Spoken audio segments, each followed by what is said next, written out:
Ako pala. Ayan. Huwag ka muna magsalita dyan. Ako naman Papatikim ko tested. muna siya sa milk seafood. Hoy, try nyo to, guys. Oh. Pag sinabi kong masarap, maniwala kayo. Ano ako, lamunera ko eh. Kaya alam ko yung ano. Pag Hindi, sinabi, limited lang kasi siya eh. ngayon, bago to, bago. Oo, noong October 21 lang ang labas. Kaya utinay pa siya, hindi pa Bumili. binibenta sa ibang ano. Tinan mo, oh. Tinan nyo yung kamay ko. Ayan. Yan ang... Bakat pa yung mga, ano ang tawag dito, libag. Oo, yan. Lapad yan, lapad. So, grabe yung aming ano, bakal po yung kinukuskus namin. Kaya wag nyo nang hayaan nyo na yung kamay namin kahit madumi. Ay, ako pala. Oo, kumain ka pa ng marami. Ayan, nadali na. Kasi, ano, short lang to. Tapos ganyan mo ka. Sumasita tayo mas atsui niya.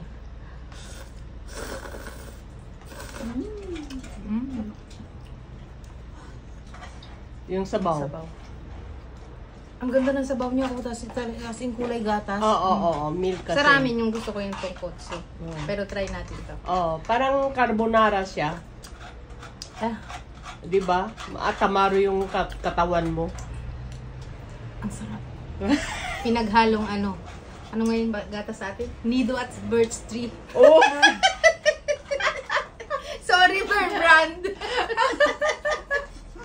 Hindi nga masarap. Oo. Okay na ako nito. Ayan o. Seafood milk.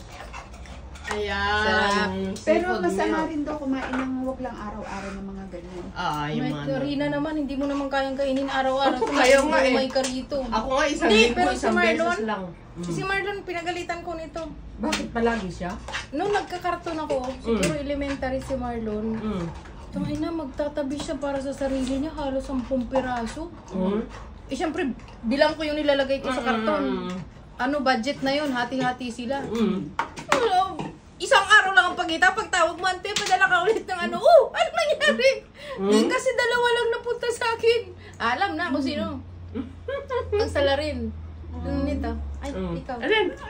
Hindi, alin natin mo. Sarap kinakain. Eh, ako nakaano na eh. Ano, Ito! nakaano na? Ano ka ng ano? Hindi, wag na, wag. Iyo. Ano yung... Alam. Pwede Ay, naku, gamitin. wala ka namang sakit eh. Wala. Oo, ayan lang pala eh. No problem. Si Piwi din, nasarapan siya pero si Piwi mas masarap daw yung natural, yung regular. Sabi ni Piwi, ito kasi ano lang yan, limited lang kasi yan siya, di ba? Pero tikman nyo din para ano kasi masarap na. Oo. Sa ano? Sa bata. Ano yan? Oo. Diba? Ang sarap. Ayan. Sa atin kasi ang habol nila maanghang eh. Oo. Wow.